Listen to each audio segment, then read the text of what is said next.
हुए हैं, शैतान आवाज लगाता है कि तुम्हारे के खिलाफ कुछ हो रहा है वगैरह। मक्का के लोग क्या है जाग उठे, कहाँ क्या हो रहा है, हमारे खिलाफ हमला होने वाला, युरूस होने वाला है। इस तरह से क्या है शैतान ने बाकायदा आवाज लगा दी। और आवाज लगाने के बाद क्या है इन लोगों को पता भी चल गया, सहाबाए किराम को जो ईमान लाए हुए थे, नबी को पता चल गया। इस तरह के मक्का के लोगों को हमारे अहद व मुआहदे के बारे में पता चल चुका है, हम पर हमला कर सकते हैं, टूट पड़ते हैं, मार सकते हैं, सब कुछ कर सकते हैं। ये 73 नौजवान थे जिनमें से 2 औरतें थीं। अल्लाह के रसूल सल्लल्लाहु अलैहि वसल्लम से उन लोगों ने कहा, अल्लाह के रसूल सल्लल्लाहु अलैहि वसल्लम, मक्का के लोगों को, हम लोगों के बारे में इल्म होने जा रहा है, हो सकता है इल्म हो चुका है, कहीं ऐसा ना हो कि हम पर हमला कर दे। आप इजाजत दीजिए कि उनके हमला करने से पहले हम इनके ऊपर हमला कर दें। पूरा मक्का है एक तरफ, सिर्फ 73 जानिसार हैं अल्लाह के रसूल के साथ, जिनमें 2 औरतें भी हैं। और हिम्मत देखिए, जोश देखिए, दीन की खातिर, ईमान की खातिर, नबी की हिफाजत की खातिर, कि मक्का के शहर के ऊपर हम ही खुद हमला कर देंगे। अल्लाह के रसूल ने कहा नहीं, अभी सब्र करो, अभी इसका हुक्म अल्लाह रब्बुल आलमीन की तरफ से नहीं मिला है। और फिर इसके बाद अल्लाह के रसूल सल्लल्लाहु अलैहि वसल्लम ने, फिर ये लोग मदीना वापस चले गए। फिर अल्लाह के रसूल ने सहाबाए किराम को हिजरत करने का हुक्म दिया। क्या अब हिजरत क्या है सबके लिए वाजिब हो चुकी है, मक्का की सरजमीन तंग हो चुकी है, तुम लोग मक्का छोड़कर मदीना मुनव्वरा पहुंचो, वहां लोग ईमान ला चुके हैं, वहां पनाहगाह, मक्का मदीना की सरजमीन पनाहगाह क्या है बन चुकी है, वहां अब जाकर रहो। चुनांचे मक्का मुकर्रमा से लोग, जो लोग ईमान लाए हुए थे, आहिस्ता आहिस्ता 1 2 2 4 करके हिजरत करते चले गए और मदीना मुनव्वरा पहुंच गए।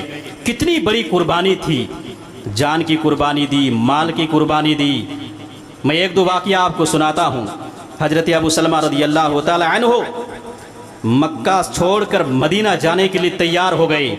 इनके ससुराल वालों को पता चला कि ये ईमान लाया हुआ है, मोहम्मद का दीवाना है, मक्का छोड़कर मदीना जाने वाला है। इनके ससुराल वाले आए, कहा ये मेरी बेटी है, तुम्हें जाना है चले जाओ, लेकिन मैं अपनी बेटी को नहीं जाने दूंगा। छीन लिया। इनका एक बेटा है, उनको भी छीन के रख लिया। अब अबू सलमा के घर वालों को तैस आया कि मेरे नाती पोता को क्यों छीन लिया है। गए और उनको भी छीन कर ये ले आए कि ये तुम्हारे पास नहीं रहेगा, ये हम लोगों के पास रहेगा। अबू सलमा रज़ियल्लाहु ताला अन्हु ने दीन की खातिर, ईमान की खातिर, अल्लाह रब्बुल आलमीन को राजी करने के लिए, रसूलुल्लाह को राजी करने के लिए बीवी को भी छोड़ा, बेटे को भी छोड़ा, घर भी छोड़ा, दौलतें भी छोड़ी, जायदाद छोड़ी, सब कुछ रहने दिया, हिजरत करके मदीना चले गए। दीन की खातिर कुर्बानियां, दीन की खातिर ये सब कुर्बानियां हैं। सुहैब रूमी रज़ियल्लाहु ताला अन्हु हिजरत करने लगे, काफिरों को पता चला, रोक लिया, कहा नहीं जाने दूंगा।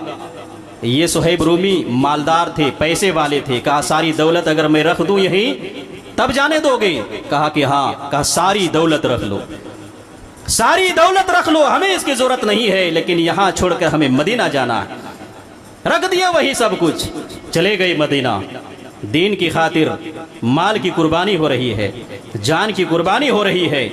हजरत अब्दुल्ला जुल बिजादैन रदियल्लाहु ताला अन्हु, बाप इनका नहीं था, यतीम बच्चे थे, वालिदा जिंदा थी। तौहीद की आवाज़ सुनी, इस्लाम कबूल कर लिया, हिजरत करने के लिए तैयारी कर ली। पता चला इनके चचा को, जिनकी परवरिश में थे ये, उन्होंने इनको रोक लिया। और रोका ही नहीं, माल जायदाद वरासत से महरूम कर दिया कि तुम ईमान लाए हो, तुम्हें कुछ भी हिस्सा नहीं मिलेगा। और यहीं तक नहीं, बदन से कपड़े भी उतरवा लिए, सिर्फ शर्मगाह में एक धज्जी रहने दिया। उसी हालत में माँ के पास पहुंचे, माँ ने इस कैफियत में देखा, रहम आया, एक चादर दे दिया। उस चादर को अब्दुल्ला ने 2 टुकड़ा किया, एक टुकड़े को तहबंद बनाया और एक टुकड़े को कंधे में रख लिया। और मक्का मुकर्रमा से मदीना मुनव्वरा जो 500 मील की मसाफत है, तने तनहा वैसे ही सफर करके चले गए। रात के वक्त क्या है, मदीना मुनव्वरा पहुंचे, मस्जिद नबवी में फजर की नमाज का वक्त होता है। अल्लाह के रसूल नमाज पढ़ने के लिए आते हैं। नमाज पढ़ने के बाद देखते हैं फला आदमी है, और उसके बाद पूछते हैं कौन हो? उन्होंने कहा कि मैं अब्दुल उज़्ज़ा हूँ। अल्लाह के रसूल सल्लल्लाहु अलैहि वसल्लम ने कहा तुम क्यों आए हो? कहा अल्लाह और उसके रसूल की मोहब्बत में मक्का छोड़कर मैं मदीना आया। मक्का छोड़कर मदीना आया हूँ। अब्दुल उज़्ज़ा नाम बतलाया। अल्लाह के रसूल ने कहा आज से तुम्हारा नाम अब्दुल उज़्ज़ा नहीं होगा, बल्कि आज से तुम्हारा नाम अब्दुल्ला होगा और तुम मेरे ही साथ रहोगे। ये अल्लाह के रसूल ने उनको एजाज बख्शा कि तुम मेरे ही साथ रहोगे। कुर्बानियाँ देख रहे हैं, बदन में कपड़े तक भी उतार लिए, छोड़ दिया, जायदाद से महरूम कर दिया, छोड़ दिया, कोई फिक्र नहीं की। लेकिन दीन को बचाने के लिए, ईमान को बचाने के लिए, अल्लाह रब्बुल आलमीन को राजी करने के लिए हिजरत करके मदीना मुनव्वरा पहुंच गए। इन्हीं लोगों के बारे में कुरान ने बयान फरमाया है, वल्लदीन आमनू व हाजरू व जाहदू फी सबीलिल्लाह वल्लदीन आवौ व नसरू उलाइका हुमुल मुमिनून हक्का लहुम मगफिरतुन व रिज़्कुन करीम। अल्लाह रब्बुल आलमीन ने बयान फरमाया, जो लोग ईमान लाए, वहाजरू और हिजरत की। हिजरत का मतलब होता है ईमान को बचाने के लिए, दीन को बचाने के लिए एक जगह से दूसरी जगह मुंतकिल होना, जहां दीन पर अमल करना मुश्किल हो जाए, ना अमल कर सके दीन के हकामात पर, अब उस जगह को छोड़ देना जरूरी है। ऐसी जगह पहुंच जाना जहां अमन और शांति के साथ दीन पर अमल कर सकें, इसी को हिजरत करते हैं, अल्लाह हिजरत कहते हैं। अल्लाह के रसूल ने उस मौके पर हिजरत को वाजिब कर दिया था कि हिजरत जरूरी है, और ये फतेह मक्का तक वाजिब था। मक्का जब फतेह हुआ तो फिर ये उजूब साकित हो गया। बहरहाल तो अल्लाह के रसूल सल्लल्लाहु अलैहि वसल्लम भी बाद में हिजरत करके मदीना मुनव्वरा पहुंचे तो कुरान करीम ने इन लोगों की तारीफ़ें की हैं, इन लोगों की फजीलत बयान की है कि जो लोग ईमान लाए और जिन लोगों ने हिजरतें की हैं, वजाहदू फी सबीलिल्लाह, और अल्लाह के रास्ते में इन लोगों ने जिहाद किया, ये मुहाजिरीन की फजीलत है। वल्लदीन आवौ व नसरू, और जिन लोगों ने इन मुहाजिरीन को पनाह दी है, मदीना के लोगों ने, मदीना के अंसारियों ने मक्का की मुहाजिरीन को पनाह दी थी, जगह दी थी, जमीन जायदाद में हिस्सा दिया था वगैरह, रहने के लिए जगह दी थी, माल से मदद किया था, उनकी भी कुरान ने क्या है तारीफ की है। वल्लदीन आवौ व नसरू, जिन लोगों ने पनाह दी है और इनकी मदद की है, उलाइका हुमुल मुमिनून हक्का, सही मानों में यही लोग सच्चे मोमिन हैं। लहुम मगफिरतुन, इनके लिए मगफिरत का वादा है, व रिज़्कुन करीमुन, और इज्जत की रोजी है। मगफिरत का वादा है कि आखिरत में अल्लाह रब्बुल आलमीन ने इनके गुनाहों को बख्श दिया है और दुनिया में भी इज्जत की जिंदगी इनको मिलेगी, मिल रही है। ये अल्लाह रब्बुल आलमीन ने इन लोगों के साथ वादा किया। तो मुहाजिरीन की फजीलत, अंसार की फजीलत कुरान करीम के इस आयत में बतलाई गई कि ये सहाबा इकराम है जिन्होंने दीन की खातिर जान माल इन सब को क्या है कुर्बान कर दिया है। ये इनकी दीनी खिदमत हैं। और जब मौका आया जिहाद में जाने का, जंग करने का, जंग क्या है जब बर्पा हुई इस्लाम के खिलाफ वगैरह, इन सब में सहाबा इकराम ने बढ़ चढ़ कर बाकायदा तौर पर हिस्सा लिया। चाहे वो जंग बदर का मौका हो, जंग उहद का मौका हो, गज़वाए खंदक का मौका हो वगैरह, जो भी जंगें हुई सबों ने क्या है बढ़ चढ़ कर हिस्सा लिया। किसी ने पीठ नहीं दिखाया सहाबा इकराम में से। दीन को जिंदा रखने के लिए, ईमान को जिंदा रखने के लिए, इस्लामी हुकूमत को क्या है मजबूत करने के लिए, ये सब कुछ इन लोगों ने अल्लाह रब्बुल आलमीन के रास्ते में कुर्बान कर दिया है। जंग तबूक का मौका आता है सन 9 हिजरी में। अल्लाह के रसूल ने बाकायदा तौर पर चंदे के बारे में ऐलान किया कि काफ़ी परेशानियां हैं। रोम की सल्तनत ईसाई हुकूमत से टकराना है, जो उस वक्त रुई ज़मीन में सबसे बड़ी हुकूमत थी, सबसे बड़ी हुकूमत थी, ताकतवर हुकूमत थी, सुपर पावर हुकूमत थी। उनसे क्या है टकराना था। अल्लाह के रसूल ने क्या है फौजी लश्करों को क्या है तैयार किया, तरतीब दी, चंदे के ऐलान किया। और बकर सिद्दीक रजी अल्लाह तआला अन्हो घर के सारा सामान उठा कर ले आए। हजरत उमर रदी अल्लाह तआला अन्हो ने घर का आधा सामान उठा कर ले आया। हजरत उस्मान गनी रदी अल्लाह तआला अन्हो ने 900 ऊँट दिए थे, 100 घोड़े दिए थे, 30 किलो सोना पेश किया था। और हजरत अब्दुर्रहमान इब्न औफ रदी अल्लाह तआला अन्हो ने बाकायदा तौर पर 30 किलो चांदी पेश किया था। आसिम इब्न अदी रदी अल्लाह तआला अन्हो ने 13,000 किलो सिर्फ उन्होंने खजूरें पेश की थी। एक अंसारी सहाबी है जिन्होंने दिन भर मजदूरी की, 4 किलो खजूर उनको मिली है, 2 किलो घर में बीवी बच्चों के लिए छोड़ा है और 2 किलो नबी की खिदमत में लाकर पेश कर दिया। ये क्या है जज्बा ईमानी था अल्लाह रब्बुल आलमीन के रास्ते में खर्च करने का, कि जरूरत पड़ी है दीन की हिफाजत के लिए, मुसलमानों की आबरू की हिफाजत के लिए। और दुनिया की सबसे बड़ी ताकत से क्या है टकराने के ताल्लुक से नबी पाक ने यह ऐलान किया है, उसके लिए पैसे की भी जरूरत है, माल की भी जरूरत है, सवारी की भी जरूरत है, खुराक की भी जरूरत है, ज़ादे राह की भी जरूरत है। सहाबा किराम ने सब कुछ क्या है उस मौके पर लुटा दिया।